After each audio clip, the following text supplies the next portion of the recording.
recording now. Yeah, Carlos.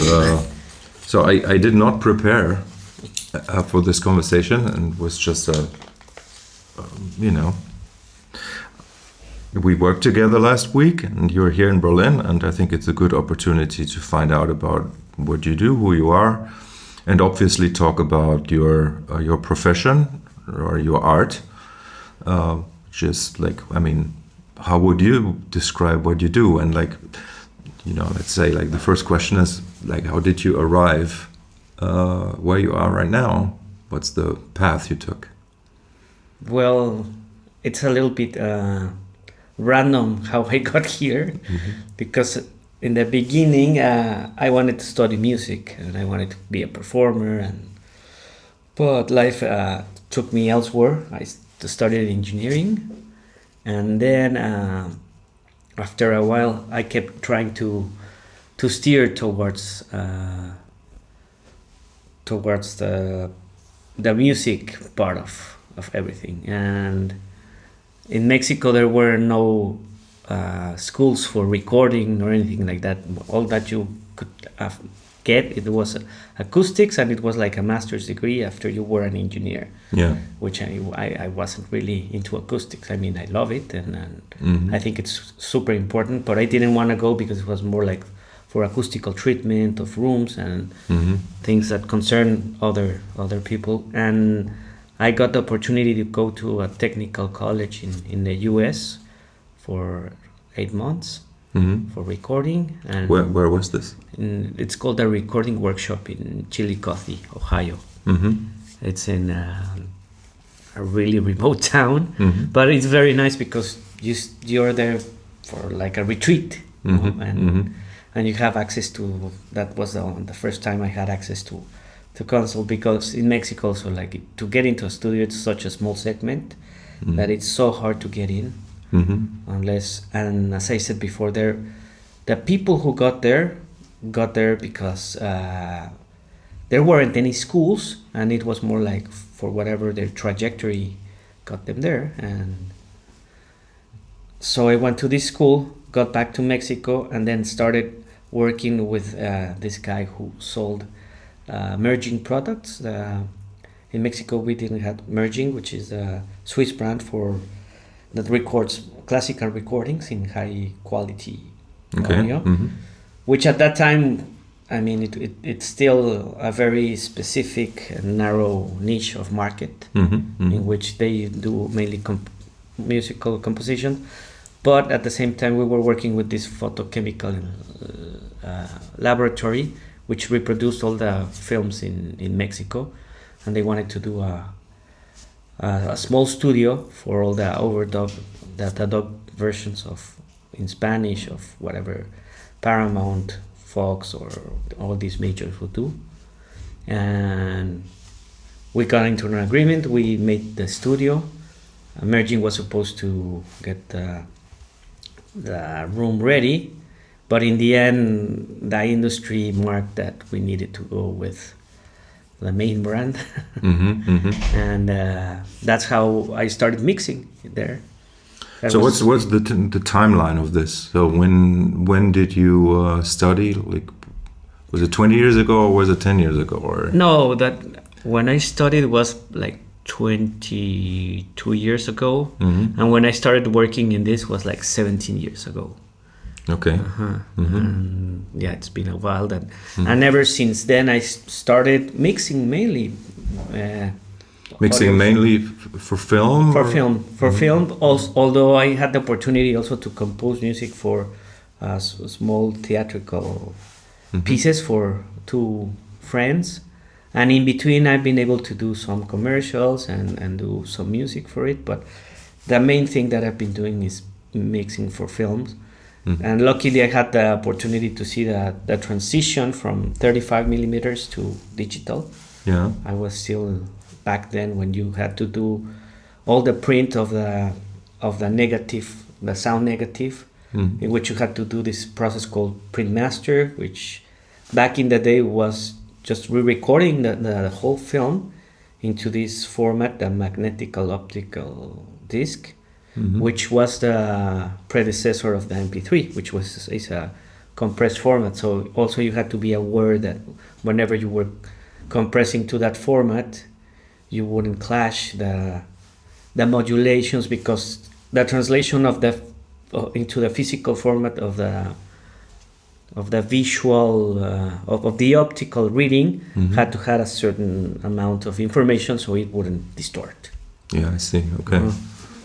So that was back then just a much more technical or engineering aspect of the limitation of the format, let's say. It's just like vinyl as well. Yeah, I mean, you have to at a certain point try not to have too much highs, because if not, they would probably wouldn't stand the medium. And in that aspect, back then it showed me a lot, because whenever I started doing surround sound, to me it opened a whole new. Yeah, I was going to say, so you basically also saw the development of the surround sound, which I don't know, like when that started, late 70s or mid 80s maybe, where they had some sort of the idea to have surround sound in movie theaters. Fantasia started with as a quadraphonic, the Disney, but it never prevailed because it was too expensive at that time. Back in the 80s, when I started watching films, there was a stereo version of pretty much everything. And I think it was in 92 when Dolby came out with Dolby Digital, which is the format for the 5.1, in which they were able to capture from the studio into the print. So they would print in between the perforations individual stackets of information, which look like QR codes. And that's the discrete version of each channel and the information for the 5.1. And right next to it, there are two modulations, which is the LTRT, which that's why I think Dolby prevailed more, because if the 5.1 wouldn't be read for whatever reason from the optical lector, then the next step, it would go to this LTRT, which is also a matrix of the 5.1 converted into two channels. By the time it was read, it would be decoded once again into left, center, right, and just a single surround out of the two surrounds. And then also and I think this was done with Batman Returns. And then with also there was another technology called DTS that they had a time code. Which year was Batman Returns? 92. Okay. And 93, I think it was Jurassic Park or something like that, which they used DTS, which was, to me, it sounded a little bit better, because it was like a CD, but not the Red Book configuration. It was 48 kilohertz. But this CD was an extra thing, and you had printed the time code, so it would sync to the CD, but it wasn't very popular, because people would lose the CDs or they would get scratched, and then Dolby would come in. So when did it start that you became like knowledgeable, let's say, about these things? Obviously, like in 92, probably not. No, right? No. So what did you have, like an affinity for film, or like before you getting into the business, or how, I really loved cinema, but at the time when I went to school, we had like it was so brief, we had a short period for surround, but I wasn't really, I didn't get enough information. I understood, so I had the need for when we had to do the studio, I had to understand, and I obviously, the good thing, I had contact with Dolby and with a lot of brands back then, so I would get informed. But the good thing is that it's very clear. Once you understand pretty much the workflow, it's not so difficult. But in that sense, I had to learn it more, because I needed to understand the sound pressure level of the room, because that would translate into how it would be printed, like to understand And also the good thing, I had all the process, like from when I got to mix all the way to the physical part of the 35 millimeter, because I had to understand how to make it work for the next medium, like any engineer back in the day mastering for vinyl. For vinyl, yes. Yeah, it's really interesting because like you're not in this position of an insular kind of activity where it's about mixing the balance, let's say, of the film, but where you sort of like are aware of how the translation of your work, like through different stages, then ends up in the movie theater, and then ends up in the ears when you're sitting in the movie theater, and that like that. And just to go back one step, is like so you also saw the development then of the later formats, where like because you're working in Dolby Atmos now, and you explained to me that you're like monitoring in stereo when you're starting a mix, but you're already mixing in Atmos and stuff like that. It's I can see that now, that like all your experience of how these translations work makes it possible for you to have some sort of abstract understanding of what happens. Yes. I mean, because in a way, once you start spotting the things in the room, and then you have this emulation in the headphones or in a stereo speaker environment, you can see how it will translate.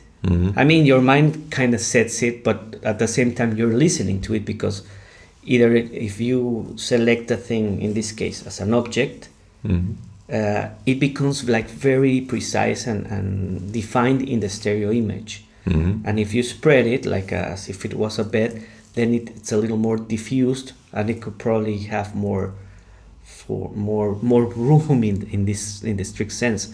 So I mean, I'll show you later on, but also the nice thing is it's also that there's a real translation that you can listen, and it's even though it's an emulation of one thing to the other, the nice thing about nowadays is that it really does a good translation. I mean, it's not perfect for sure, but it's really very close from doing things, and I think that opens a whole new possibility. It was only last year January 2023, where I had a demonstration of Dolby Atmos in a studio, big studio. There's a friend called Brian Lucy who showed me, and he showed me like the same mix on these AirPods, right, versus in his room, and like obviously there was the physicality is different. But it was shockingly great how the translation actually did work. Yes. Yeah. That's one thing that I'm amazed that it took so long, because I mean, Atmos been there for a while. But I guess now that it started becoming a trend with music, which it also makes sense, finally it's getting discovered. Let's see if it will prevail, because I think there are two things to consider. The consumer dictates whether or not it's gonna prevail, but at the same time, I think it also, if it's feasible for them just to not think about what they have to do, because I think with the home theaters, for example, it was too much of a hassle to put speakers in your in your walls, and for the regular consumer, if a stereo thing, it's quite difficult to get two speakers different besides your main device. Imagine a 5.1. So and in the end they had everything cluttered. So I think that was the main reason that it didn't prevail, because the consumer doesn't want to be thinking, I need to put this. I mean, you put it once on this, unless you're an audiophile, you'll do it, but the regular consumer just want to press play and listen to music, which makes sense. I mean, of course. And what I haven't heard so far is like the sound bars, how they translate, because it's a single device. But I've heard that they're really good. But even now with the AirPods, which is something that the consumer just press play and puts them into their ears, and there you can get the advantage of these technologies. But we'll see. So last week we were in a big studio here, Rotor Films, right? And you were mixing a film called Last Places that I made the music for, and you were responsible for all the sounds. Like the music was just a minor part of that, actually. I would say. I don't think so. No, I mean in terms of like quantity of tracks, for example, right? So there may be just be a handful of tracks of music, but dozens of tracks of sound effects and dialogue. And can you explain a little bit like what is your? But maybe you find your own words. So like how do you create this piece of art? What is sort of like what is driving you, but also what do you try to accomplish? Blending all these elements, like are you seeing yourself as part of the, let's say, the storyteller, or like, use your words? I don't know. I don't want to. No, definitely with cinema and audiovisual elements, I think there's a lot of pieces in the chain. So I'm one of them, which also helps glue, as with the music, which. Totally. Once you have all the elements, it will come together. But first, I think I have to share the vision of the director in this case, because there are different challenges. No, sometimes it's how things were registered, like technically, how you need to either clean those sounds or replace them or do something that will affect positively the register that was being done, because sometimes, for example, in this documentary, which is a documentary, there was not a proper register of some parts of the sound due to the nature of how it was registered. It was all on the fly, and that's sometimes a license that you can have in documentary. So you mean like that you need to make sure that the quality of the recording is good enough for you to actually mix it, basically. Yes. So that involves you cleaning and restoring. Like, restoring. Yes. Yeah, that's the word. Yeah. Yes. Yes. That there was a lot of that because due to the nature that sometimes it was a camera microphone, which most of the times that's used. Nowadays they have better microphones, but the quality is still not great because maybe you're focusing something that is really far away and you barely listen the voices of whoever you're focusing, and the signal of the ambience is way more. So you have to be careful because once you clean it, sometimes you get a lot of artifacts, and the sound of the voice might sound too robotic if you go. And then you have to compensate with other ambiences in order to hide that. One of the characters had that remember, the one who talks about the climate change and the impact of. And I guess that's the technical challenge. On the other hand, it's like the creative challenge. So once you think about these two things that you need to comply, because you have to have a good register, and if you don't, what do you need to do in order to make it work?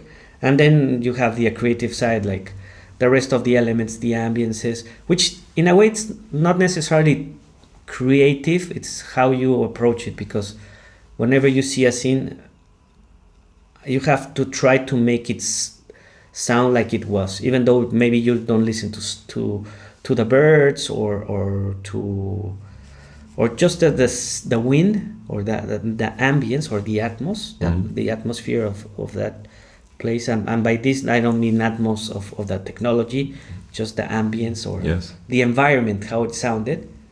Even a room tone, just like now.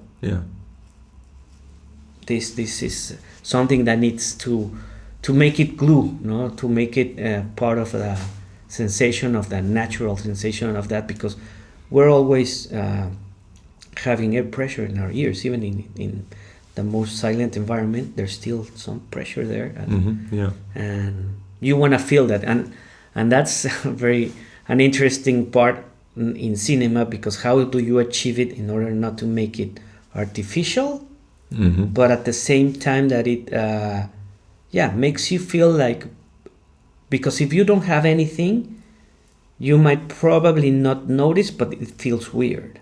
Yes. Like when you see someone moving, unless it's like he's trying not to be really silent, but like I don't remember, we had this movement of Joan, like when he was talking, and I had some clothes just barely there to, or some breaths of him when he was not speaking, just to feel them. Maybe he wasn't even doing that sometimes, but like if you trick the brain in such a way that, okay, you feel his presence. Or that's fascinating because you say it's almost inaudible. So in a way, you're trying to address the subconscious of the viewer, of the listener, right? Like trying to kind of like, as you say, glue together the image, which could be silent, right? The image with some sort of, how should I say, enhanced reality. Exactly. Way, right? Yeah.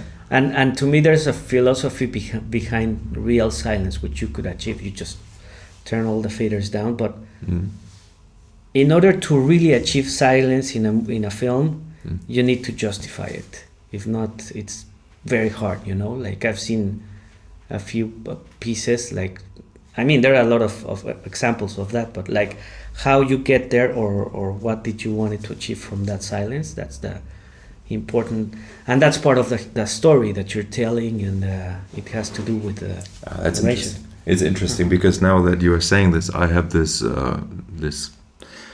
I was imagining like different colors of silence, like black silence, or dark gray silence, or white silence, even white silence, like which kind of like could be like, as you say, like room tone, of different kinds of room tone, right? Exactly. And in this case, I mean, silence, if you translate it without any sound in the program, it would be just the static of the speakers, which nowadays are really, really silent, but because you have no information there. Yeah.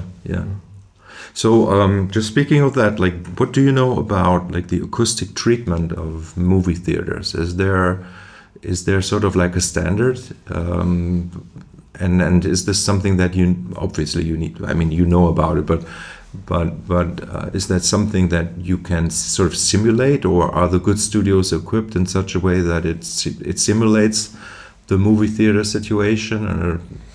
Yeah, as opposed to music studios, there's a standard that was at first, once again, developed by Thomas Homlinson and George Lucas, which became THX, and they defined the standard also with Dolby, which is called the X curve, that you have a certain spectrum frequency and a certain type of reverberation per frequency. Yeah. And also you have to comply with those are the three main factors: the frequency response, the reverberation time, and the noise control.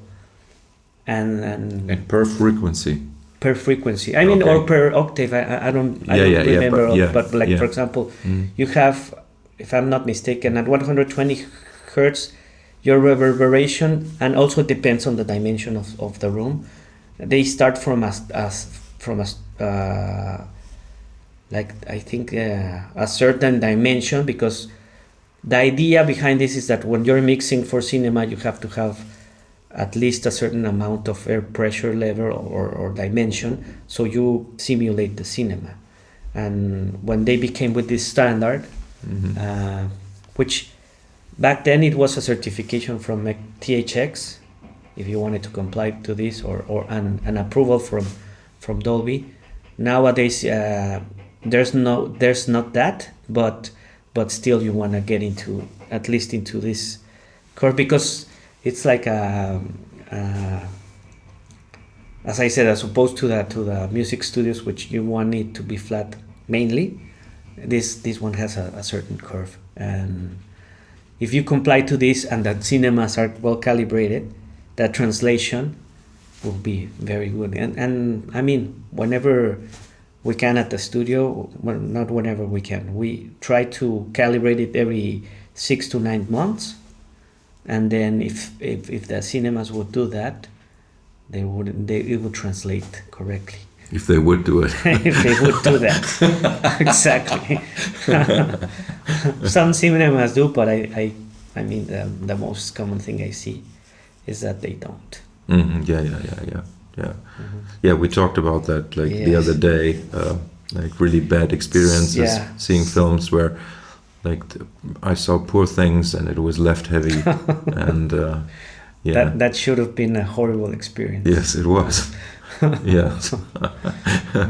Yeah, interesting. So because I was only recently really starting to wonder about the materials that they use, for the seats, for example, should make a big difference if you have a velvet cover versus a leather, fake leather thing, or if you have wooden walls, or you have lights on the walls and stuff like that, because they're never the same. So there needs to be some sort of process. Ideally, that's the case.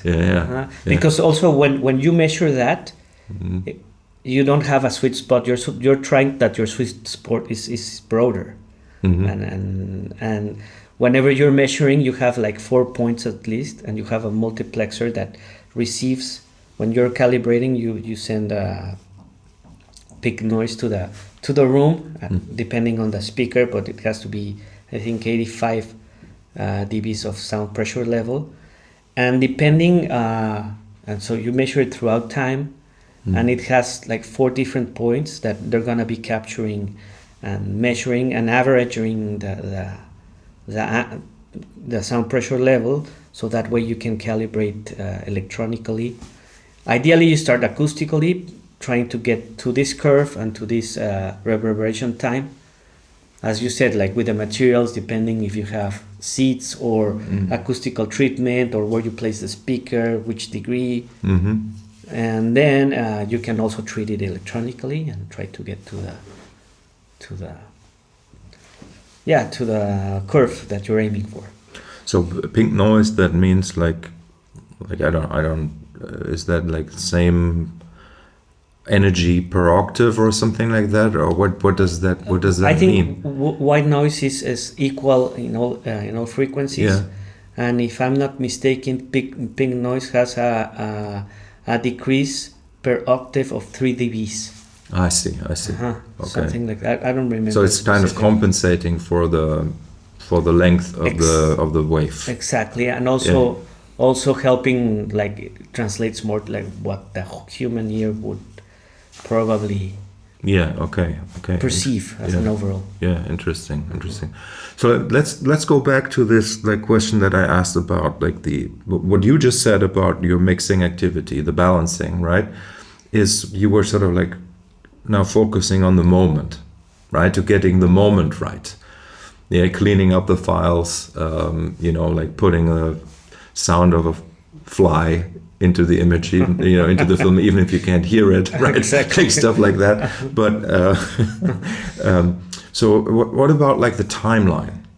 When you're working on a film, right? And obviously, as the engineer, you do have to focus in on a slice of film, let's say, a slice of sound. But what about the progression? How do you deal with that? I know one of the answers you run automation and you have your fingers on the faders and stuff like that. But how do you again, artistically and emotionally kind of engage with the flow of sound and image? Well, first I go sequence by sequence, and I do it really detailed, EQ each single file, make sure that, let's say, technically, in a way it's like music, you learn your patterns, you feel comfortable with your instrument, because by that time you get to improvise, you're ready, you feel you can be in the moment. And here what I do is prepare everything, organize everything in such a way that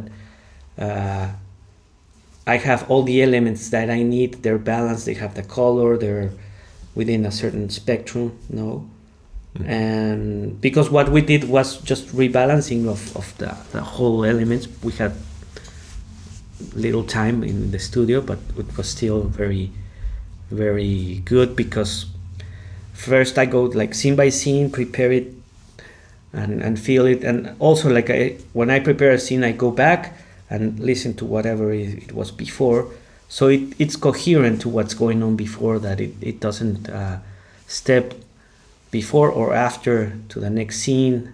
Sometimes you want to do some like a pre-lap of the ambiences, so it will go perfectly to the other. Sometimes you just want to cut directly in the next scene. Mm-hmm. So it depends what the image or the program is asking for, because also, as we were saying, it has a certain pacing.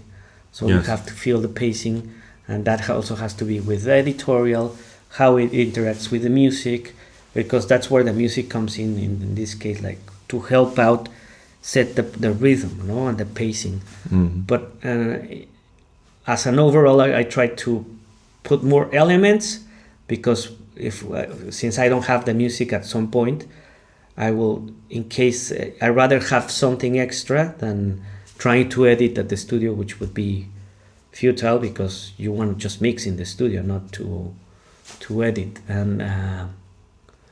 And once you get the music, you realize that, okay, I don't need this, or maybe I can combine it with the music in such a way that the music starts here, la la la. But what I try to is how it feels like it's a natural progression from one place to another. That's where the creative process starts, because I know I have the elements. I have like a windy environment with a proper Foley and with a clean dialogue. Then it will work. Sometimes it's maybe just two sounds, but it's choosing the correct sound. I think that's also part of the Yeah, for sure. I find it fascinating how, and I can see by how you're describing what you're doing, is that there are a lot of things that you're not thinking about anymore, right? You just do them because you have the experience. But I can see like more if I look at it from obviously I'm not a beginner working with audio, right? Not at all. Yeah. But thinking about having to deal with like a film that's almost 2 hours long, let's say, and just to make sure that sort of like the overall, let's just call it the pressure and impact level of the music has to go with that flow, and you need to make sure, as you were saying, like you can't ever go below a certain level, so otherwise things get sucked up or lost in the vinyl groove, so to speak. Yes. Right. And things can't get too loud, and so like to have the overview of this, especially with like a format like film, like in music, you always have some sort of thread musically, even if the sections change drastically, right? But in a film, you can have like complete counter worlds, let's say, that follow, and to keep the balance, if things are so diverse and across like a timeline of 90 plus minutes. I find that fascinating. So do you use any like how do you monitor visually as well? Do you have any meters that sort of like always tell you that you're in the right ballpark, or do you go completely by ear? No, towards the end I check it, but mainly I go by ear, because if you have a calibrated room and you trust your room, and I think that's how it should be, like obviously that the meters are to help you and to, but I tend to do that towards the end. Because I think I got adjusted to the sound pressure level of. Sometimes it's difficult when you move from studios. That's the thing. So I have to, whenever I go to the studio, the first thing is, if I feel comfortable in my studio, I trust that it will do the same thing on the other one. But at the same time, yeah, I have to check at the. Depending on what I'm doing, but nowadays I use the Dolby meter system, and it's great. Back then I used to use the K20, which was another way of pondering the sound, because there are many types of meterings as well. So then also you could, depending, or the digital VU, also that's the one I used, but also you could go the peak or RMS. So there are so many. But nowadays, what I tend to do, since also I know for a fact in the end the picture might end up in a streaming or broadcast. You aim for those levels, even though I don't get there, because if I would do that in a cinema, it would be too loud all the time, and you don't want that. But I am to have the enough dynamic that by the time it's consistent. So when I have to change it to the dimension or the I forgot the standard of the streaming, you can just compensate through level, and that's when I start compressing more, limiting more, because you in those, since the threshold is less there, you have to make it more even. So obviously a speaker of the size of a laptop won't do all this. I mean, you already said it before, but now I'm just putting into my words. So your role, like from the very beginning, was to also see yourself as sort of like the mix engineer, or like, let's say, the technical engineer, the creative engineer, and the mastering engineer. Right? Yeah, you have to change roles. It's not like in music, like where you would have the recording engineer, the mix engineer, and the mastering engineer, which could be the same person, but most of the time you actually want different people in this, right? Yes. I mean, I know that you could do the same, like obviously when you're mixing films, you're not necessarily the guy who recorded it, right? Exactly. I understand, but like the phase of the mixing and the mastering, let's say, in what you do is very much connected. Yes, because I mean, how it's consumed, once again, you have to think about that. Like it's important, like to see. I mean, when you see it in the big screen, also the impact is different, and you have a different context. But when you see it in a small screen, you have to think about that as well. But in that aspect, it's just a matter when you have a good mix and it's well balanced, to go from one to the other is not that difficult. Obviously, you lose some things. For example, obviously you cannot reproduce 18 or I don't know 40 hertz in a laptop speaker. Yeah. Then you have to compensate. Sometimes what I had to do before was like, if I had to lose the 100 hertz because it would clip, because you have to turn it up, and it would clip in the laptop, let's say, then I would have to compensate. I'm just saying random numbers from now, but instead of, if I filter to 100 hertz, then I would have to 200 hertz increase it, so it would be, the impact would be around those places, and more or less would do the same. And in that aspect, I think right now you can get a good idea if you're still watching it in the laptop, which to me it's not a place to watch movies, but like you know that I'm a Mike Oldfield fan, right?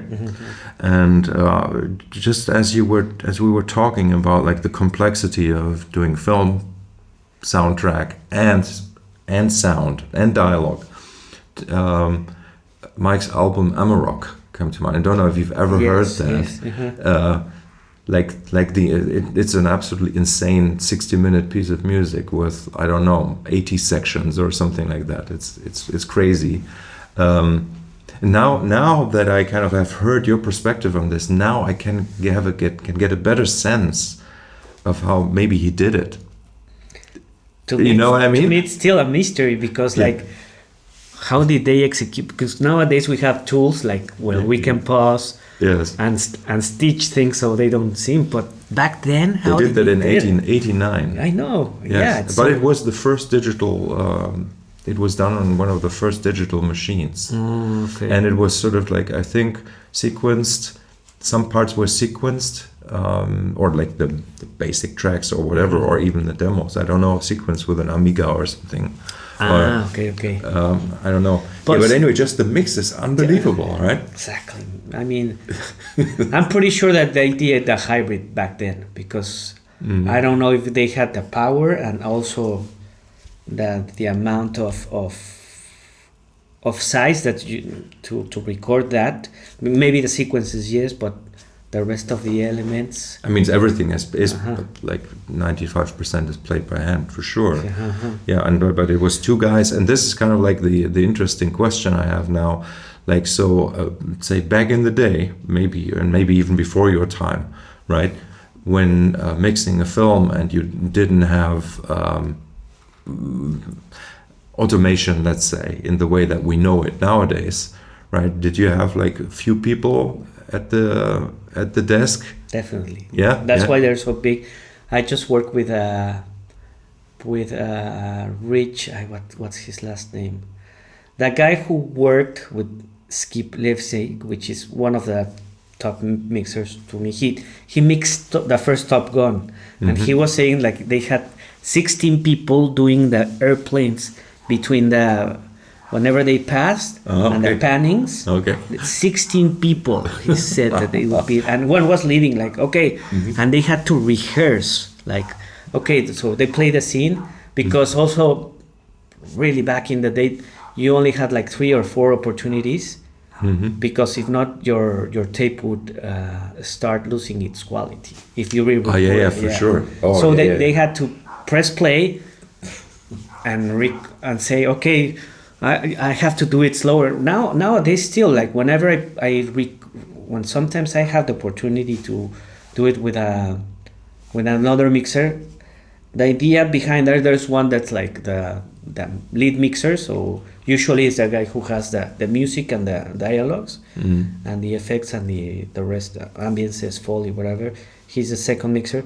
So one press play and you can be like what we did, sort of like while you were doing the bass and the other stuff and I was doing, I don't remember what I was doing, but that in that aspect it's sort of like that. You had a lot of people because there was no automation back then, so you had to either do like increase the volume and the panning. Obviously you didn't have that many layers as well, no, because for sure it was less, but and still. you had to be, and that's why they had to be really organized and really aiming from the first time to get the real recording. I mean, also with music, remember that they didn't have that many amount of channels, or if not, they would have to do this process to start like bouncing into, and which was very expensive back in the day. It's still like, unless you were a really huge artist, you could afford that. Yeah, what I thought was very interesting is you said that there are many protocols in filmmaking, and like when you need to sort of like we were talking about time code and lining up and labeling, right? Labeling, like protocols for labeling and stuff. I found that really fascinating because like with such like big productions, like big film productions, just the sheer amount of labeling you need to do, right? To keep track of everything. And imagine that also you have to consider that might be dubbed in different versions. So you have to prepare all the material in such a way that they have all the elements except the dialogues, so they can do the dubbed version, that's another. Yeah, exactly. I wanted to ask you about that as well. So if you're doing so I want to talk with you about Sound of Metal anyway later, but like so with a film that big, right? Or it's like, and you say in Germany everything is dubbed, right? In German. So what would you deliver? Which kind of stems or like would you print so that a country can make their own dubbed version? Like how does that work? Well, that from the beginning, you have to have like it's called an M&E, music and effects. Yeah. And you have to think everything in such a way that whenever you take out the dialogue, the scene or the film will still work. Without. So in that sense, even if let's say you recorded where this scene where you and I are walking. So we have our lapel microphones and a shotgun, and we're talking, no?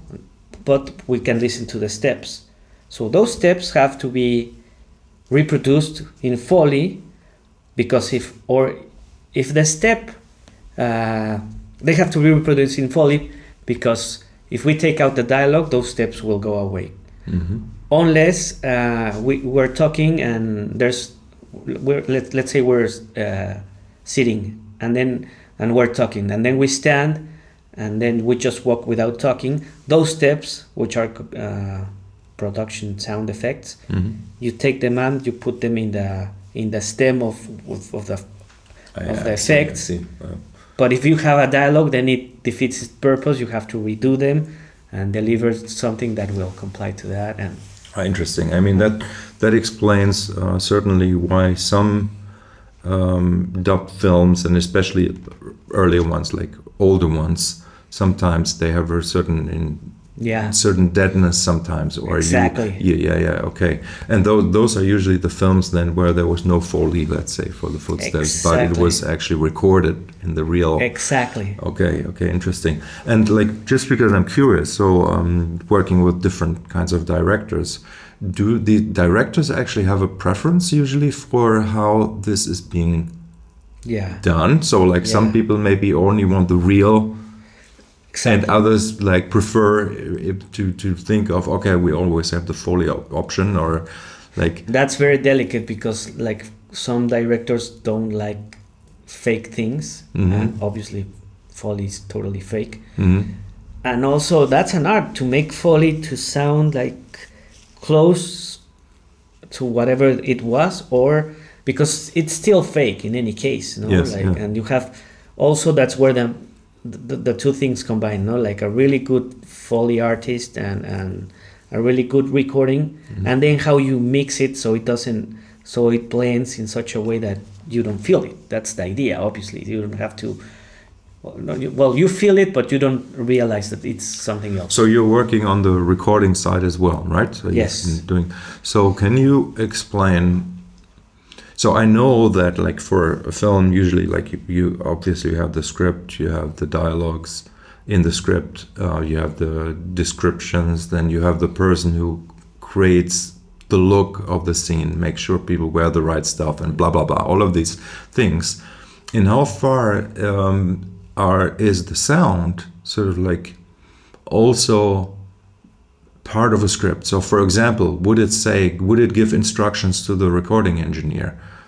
I'm just thinking a lot. So would it have an instruction? Well, we here in this scene, we definitely need to pick up what it sounds like on the ground, and what it sounds behind the head, or I don't know, like whatever That's a great question, because nowadays, I mean, back in the day, they would get involved the sound department like really late, like they pretty much is like we're gonna record this scene and you have to be here. But nowadays, what I try to do. But that also means that the engineer sort of like decided what to do. Well, not the sound record is from there, but nowadays what we try to do is also from the pre-production part of to get involved, to read a script, to say, okay, what we were saying the other day about the Purple River, why don't we, if they're gonna dance, let's have a contact mic, so maybe we can register also the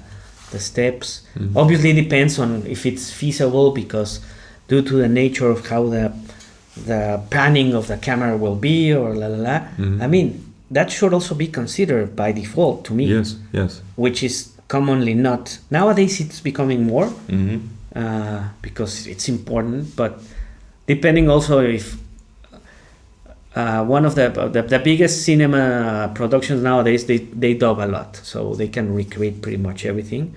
Because if an actor is good for dubbing, then it works. If not, it's a nightmare, because they will dub, but it won't fit. But ideally is you want to capture the register, because if you have a happy accident, you cannot reproduce that. So ideally you try to record it from the very beginning and get the very best register. And that's another interesting thing, because when did you just say that most of the voices are dubbed? In Hollywood, there's a lot of that. Okay. There's a lot of that. Nowadays they're coming back to get the natural sound, but like 15, 20 years ago, a lot of the films were dubbed. So they're super clean, so they're and the actors are really good at dubbing. which they can dub themselves. I mean, I've seen when I had the opportunity once to go to Warner Bros. and see how they were mixing was Green Lantern, one of these blockbuster films of superheroes, and man, the guy was just dubbing himself once again perfectly, and it's like they know the timing because it's like a musician not trying to reproduce a soul, but like super well done in the proper condition. A recording studio which they won't have any sound. Nowadays they're coming back because in Mexico we couldn't do that because that implies to have more resources to get the actor back again into a studio, So they try to do it from the beginning, which to me it makes sense unless the dubbing started as an emergency thing, then it became like a trend to do it because it's a bit like what happens in the music. But nowadays well, it's once again coming back to let's record it from there and get the best possible. And in Mexico we didn't have the option B because there were no resources. So for example in Mexico the actors, this is a generalization, I'm not going to say that everyone, still they don't have as much experience in dubbing like in the US because there was no need for, or not need for, but it wasn't done that much. Nowadays they're becoming more and more, because for example with any of the streaming platforms they will ask you for like really clean sound, or for whatever reason you need to do the M&E, you might not have to bring the actor again and just do his line, so you have it on the dialogue stem and you can separate it from the rest of the elements. So. Wow. Yeah. It's pretty crazy. So tell me about what happened with the Sound of Metal, like that you got the what's it called, Academy Award or whatever it's called. So how did you get involved in that project, and how was it working on it, and what was special about it, and now looking back on it, what do you think about it? Also the whole experience with going to the Oscars and stuff. I mean, to me, still, I don't get it. It's still something that I don't know what happened there, because it started as an independent film. It's a small film from the US, which Nicola Becker, which is the sound designer for that film, got interested in the studio in Splendor Omnia, it's called, in Tepoztlan, in Mexico. That's where you usually work. Right? Exactly. That's the studio I work at. It's a very nice studio because it's like in the middle of the mountains and in a very special place. It's very cozy, but at the same time, the nice thing is that it's like a retreat as well. You just get there and just think about the film, breathe the film, eat the film. And we were there for the first time for 6 weeks. I was with Nicola, and the director Darius and Carolina for the first 3 weeks, and we were mixing the film. And it started like a really small film. I mean, the thing is that later on Amazon bought it, but it started as an independent film. Because when we mixed it the first time, it was right before the guitar course, actually, in 2018. I just finished that and came here, and it made its debut in 2018 in Toronto Film Festival, and I think after that Amazon bought it, and then we had to re-edit the film back like 6 or 7 months after.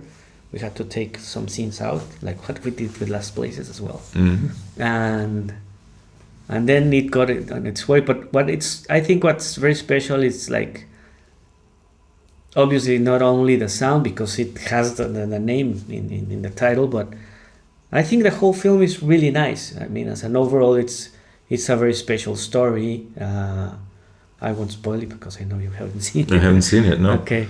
No, but I mean, like, but don't worry about spoiling. Okay. It's Yeah. You tell. So this is interesting. So like you were in the studio with the director, with the sound designer, right, and the third person. The third person is also part of the sound design team. Okay. So this was a really close collaboration to get that aspect of the film perfect. Whatever. It was super meticulous because we were there all day. I mean, we were just trying like, okay, let's make this louder. What happens when the drummer becomes deaf? What happens to him? How long should we keep that perspective, or like how to combine it? Because once again, it's about the rhythm when it should come and where. Because actually, if you think about it, it's there's not that many parts of the film which portray the part of him being deaf. It's very narrow, but the idea of just suggesting it or putting it in certain places, that's what I think it also helps a lot. And also the fact that... So is it like, I don't, it's like, again, I haven't seen it. Is it like that the perspective, let's just call it perspective, and the hearing perspective changes? Like you, as the audience, you're getting like, you're jumping between different qualities of... Yes, but actually it's like three parts, like the natural part, when he has the hearing impairing, and then when he gets the implants. Okay.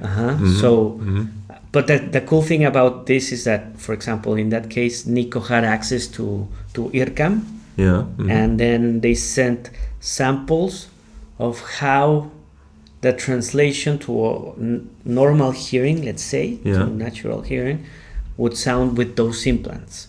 Okay. Which is, I mean, you'll that see, was that impulse responses, or it's something. I mean, I don't know how they did it, because it was like an emulation and a translation of the different ways of. They send us like 3 samples of. It's very metallic, it's very like the spectrum is super oriented towards, I don't know, between 1K and 6K, but like super narrow, which can be super harsh, super disturbing. And for the normal hearing, maybe for a person who hasn't heard. Also, the director made this script for 10 years because one of his family members, the director and his brother, made the script and had lost the hearing, and they started making some research about it. For example, for people who had lost the hearing and got the implants, sometimes it was overwhelming to use them, so they had to take it out. But for people who had never had any hearing before, it was great. Yes, I see. So, So it was a very different experience. So we also had these conversations at night. It was great because, as I said, it was a retreat.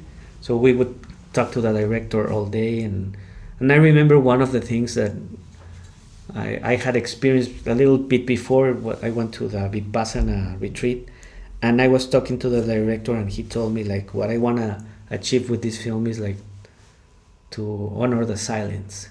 Yes, and I said like, okay, this is great. Okay, man. I mean, and when you watch the film, you'll see why. Yes, we try to. I have like, because of my profession, I also know people who have hearing loss, right?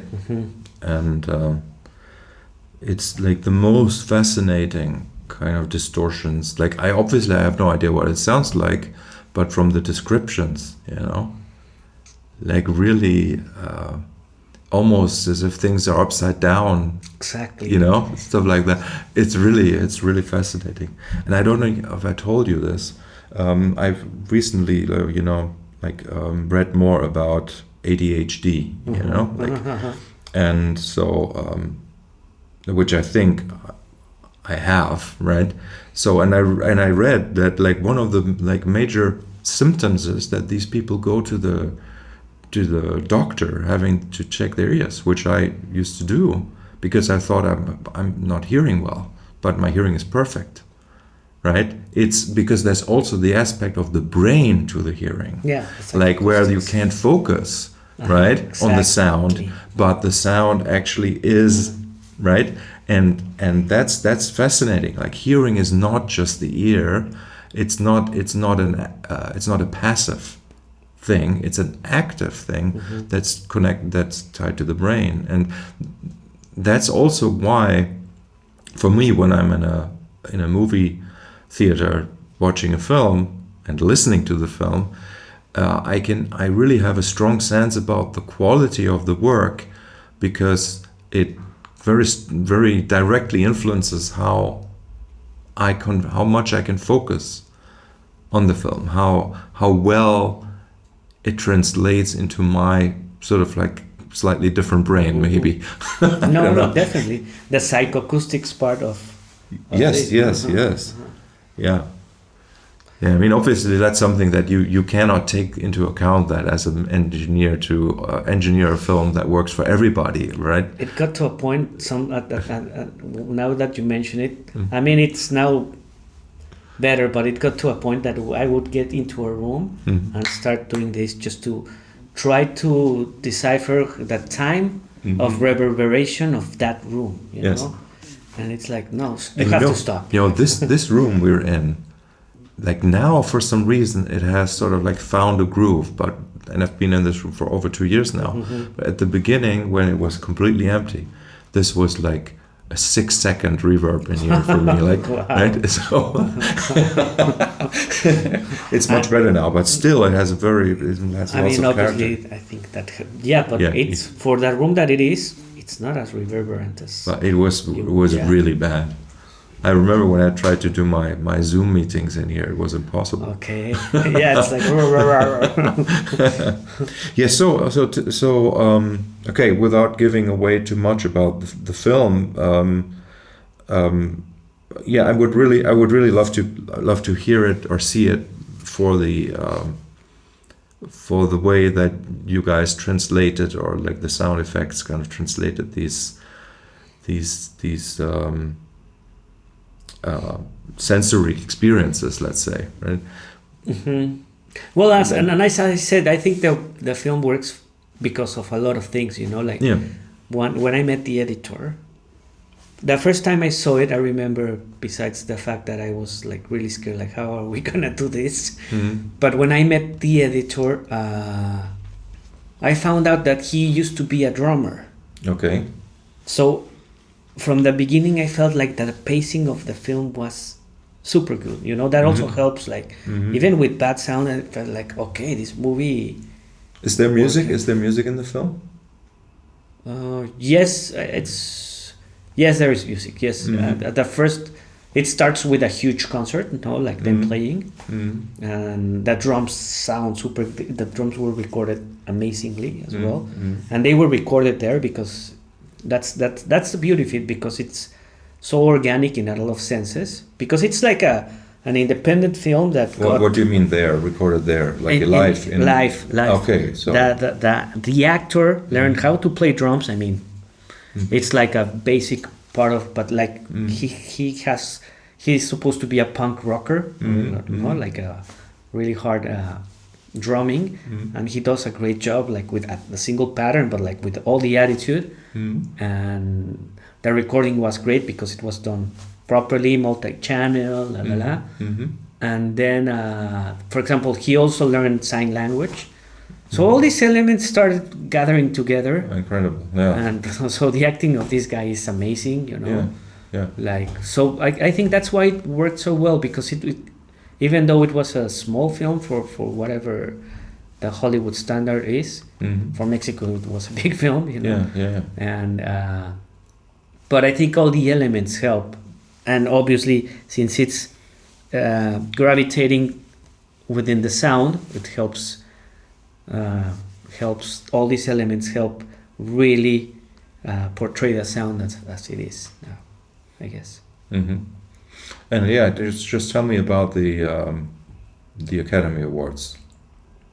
That thing, I cannot believe it, honestly, because it was very difficult for me to grasp, to understand that my sister was sitting very close to Meryl Streep and Trent Reznor on the other side. So it's like, what's going on? You know? No, it was great. I mean, when I found out, You went with your sister. I went with my sister. Okay, Yeah. okay, yeah.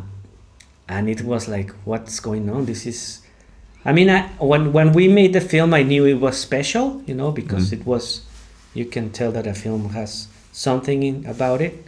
I mean, most of the films or all of the films has its own language, its own, but this one was quite special because I never done anything like this, in the sense that the theme, or also while talking about the deaf community, which is actually, yesterday I was at the Bunker Story Museum, and there were two like deaf guys who were right next to me, like checking the museum, and it was great because to see them like watching at the pictures or whatever it was, and then making all these gestures and making all these noises. I was like, man, these guys are really enjoying the museum. And and then I guess it's still too big to me to understand what really happened there, because I really appreciate the recognition, but at the same time, it's like I try to imprint the same passion to every piece, and this is more than a result. It's the process that I really try to do it in every single thing. It was not my aim, obviously. I mean, if they tell you want to win an Oscar, obviously I want, but I never thought of it. No, yeah, I understand. I mean, and actually, like as somebody who's doing basically it's a service that you're offering, right? So, and like I guess you always want to do a good job. It doesn't matter which project it is. Yeah, exactly. I see. So, and then, but this is the way it kind of like I think needs to be, that you're just doing good work, and then it's getting recognized. Eventually. I mean, I hope for something like that for myself at some point.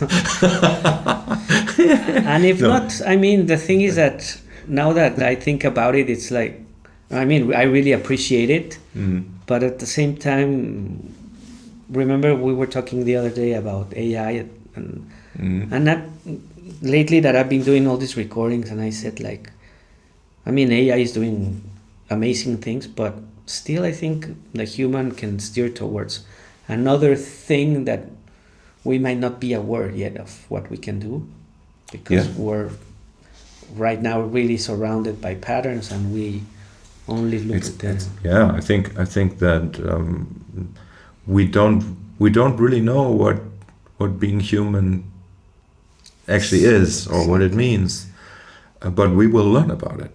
I think we're in the process of learning about what it means to be human. I think so too. I think so too. I mean, a lot of people are kind of afraid of that.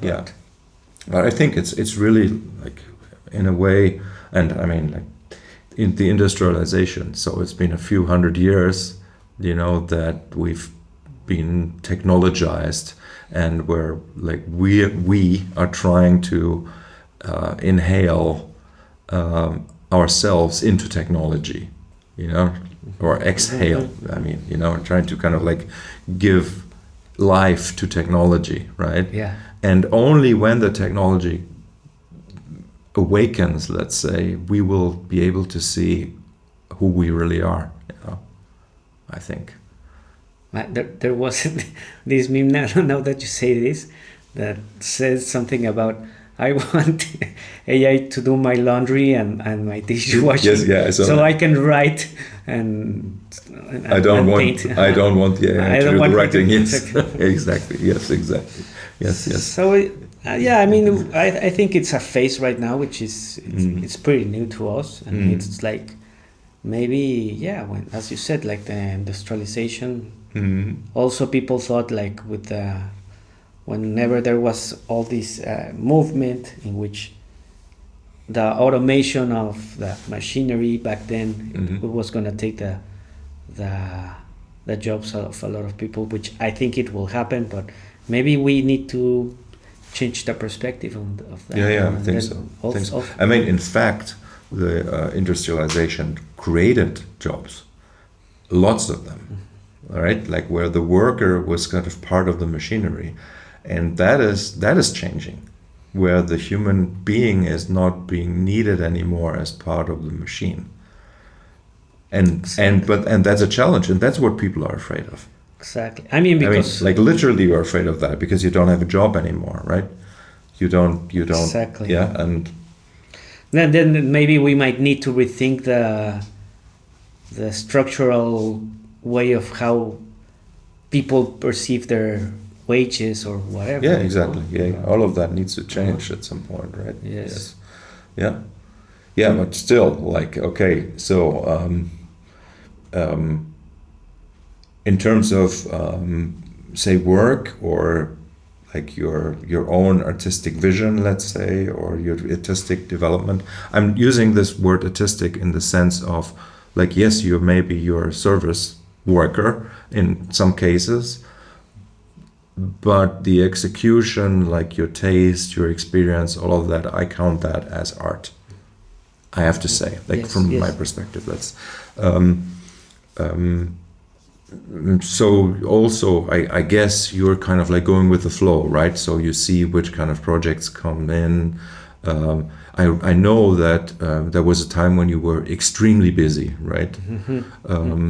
So and is that a little bit more relaxed now for you in terms of work, or what would you say? I mean, since the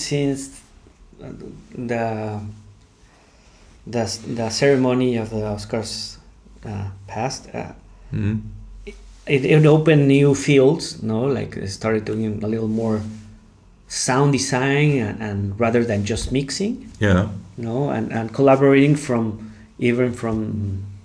earlier stages of the process, which to me it's great because I can also conceive ideas and put them in a practical place, because sometimes you just have to react to whatever it was done.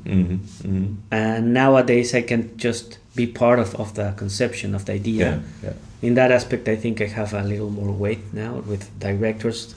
They, as I said, now they might invite me from the script to give away some ideas, to start defining the workflow in such a way that we can really get the most out of every stage of the process. And that to me it's great, because when you're mixing, it's the final stage, and it's a lot of responsibility, because you have to, besides honoring everyone's work, you have to comply to all the standards and all the things that need to be done. So you have to be creative, but at the same time technical.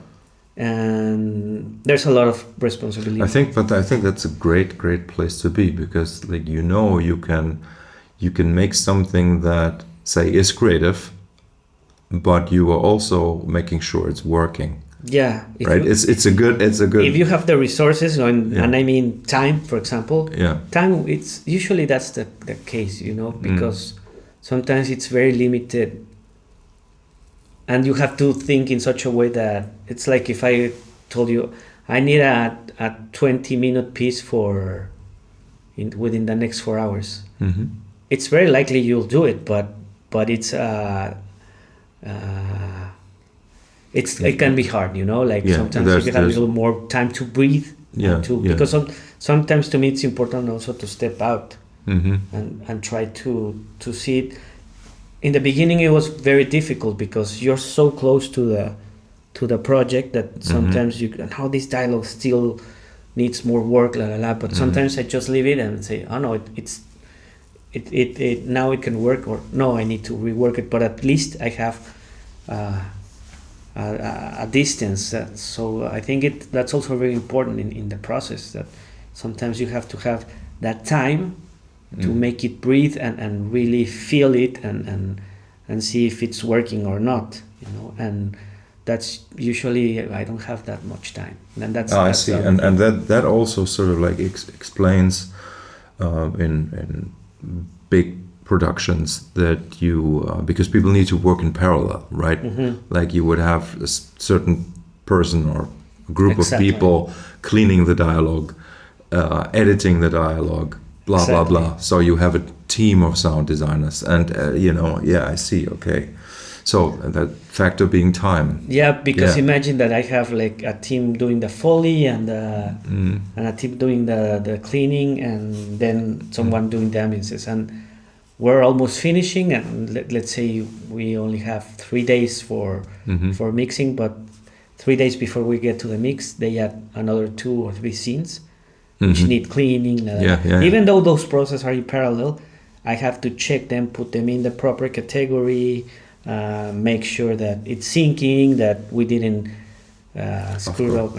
So, I think it's a great, like, I think on so many levels this job you're doing is both, like, you have to have the global view and you have to have like the very local view, and you kind of have to learn to kind of like zoom in and out all the time. Yes. Right? On all these levels. That's great.